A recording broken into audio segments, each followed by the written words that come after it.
ನಮಸ್ಕಾರ ಸ್ನೇಹಿತರೆ ರಾಜ್ಯದಲ್ಲಿ ಈಗಾಗಲೇ ಮಳೆಯ ಪ್ರಮಾಣ ಇಳಿಕೆಯಾಗಿದೆ. ಇನ್ನು ಪಶ್ಚಿಮಘಟ್ಟ ಪ್ರದೇಶ, ಕೊಡಗು ಹಾಗೂ ಕಾವೇರಿ ನದಿ ಜಲಾನಯನ ಪ್ರದೇಶದಲ್ಲಿ ಕೂಡ ಮಳೆಯ ಪ್ರಮಾಣ ಭಾರಿ ಇಳಿಕೆಯಾಗಿದೆ. ಇದರಿಂದಾಗಿ ಕಾವೇರಿ ನದಿಯ ನೀರಿನ ಮಟ್ಟದಲ್ಲಿ ಗಣನೀಯ ಇಳಿಕೆಯಾಗಿದೆ.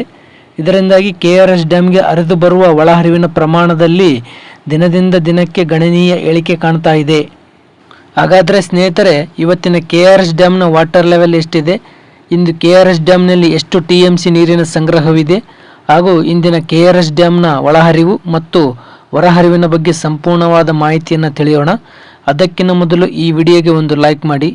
ಹಾಗೆ ಯಾರಿನ್ನೂ ನಮ್ಮ ಚಾನಲ್ ಸಬ್ಸ್ಕ್ರೈಬ್ ಆಗಿಲ್ಲ ದಯವಿಟ್ಟು ಸಬ್ಸ್ಕ್ರೈಬ್ ಆಗಿ, ಹಾಗೆ ಪಕ್ಕದಲ್ಲಿರುವ ಬೆಲ್ ಐಕನ್ ಪ್ರೆಸ್ ಮಾಡಿ. ಸ್ನೇಹಿತರೆ, ಇಂದು 14 ಜುಲೈ 2026, ಇಂದು ಮಂಗಳವಾರ.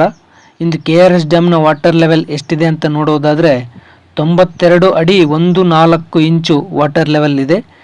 ಇನ್ನು ಕಳೆದ ವರ್ಷ ಇದೇ ಟೈಮ್ನಲ್ಲಿ KRS ಡ್ಯಾಮ್ನ ವಾಟರ್ ಲೆವೆಲ್ ಎಷ್ಟಿತ್ತಂತ ನೋಡೋದಾದರೆ 122 ಅಡಿ 3.6 ಇಂಚು ವಾಟರ್ ಲೆವೆಲ್ ಇತ್ತು. ಇನ್ನು KRS ಡ್ಯಾಮ್ನ ಮ್ಯಾಕ್ಸಿಮಮ್ ವಾಟರ್ ಲೆವೆಲ್ ಇರೋದು 124 ಅಡಿ 80 ಇಂಚು. ಸೊ ಇಂದು KRS ಡ್ಯಾಮ್ನಲ್ಲಿ 17.253 TMC ನೀರಿನ ಸಂಗ್ರಹವಿದೆ. ಇನ್ನು ಕಳೆದ ವರ್ಷ ಇದೇ ಟೈಮ್ನಲ್ಲಿ KRS ಡ್ಯಾಮ್ನಲ್ಲಿ 46.113 TMC ನೀರಿನ ಸಂಗ್ರಹವಿತ್ತು. ಇನ್ನು KRS ಡ್ಯಾಮ್ನ ಮ್ಯಾಕ್ಸಿಮಮ್ ವಾಟರ್ ಸ್ಟೋರೇಜ್ ಕೆಪಾಸಿಟಿ ಇರೋದು 49.452 TMC. ಸೊ ಇನ್ನು ಇವತ್ತಿನ ಇನ್ಫ್ಲೋ ಅಂದರೆ ಒಳಹರಿವಿನ ವಿಚಾರಕ್ಕೆ ಬರೋದಾದರೆ ಇಂದು KRS ಡ್ಯಾಮ್ಗೆ 7515 ಕ್ಯೂಸೆಕ್ ನೀರು ಒಳಹರಿವು ಆಗಿದೆ.